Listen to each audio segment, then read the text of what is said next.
மிதிலையில் நான் அன்று வில்லை முறித்தது சீதை தோழில் சேரவே.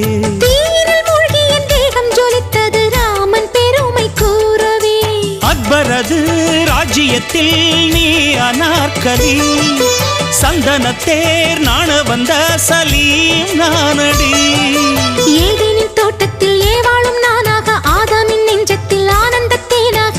இரவும் பகலும் இணைந்து கலந்த ஞாபகம் இருக்குதா, இதயமும் சிவக்குதா. பாதி நிலா இன்று பௌர்ணமி ஆச்சு, பிருந்தாவனம் எங்கும் கண்ணனின் பேச்சு. ஜோதி நிலா ஓடி வாங்குது மூச்சு, புல்லாங்குழல் தானில் போதை உண்டாச்சு.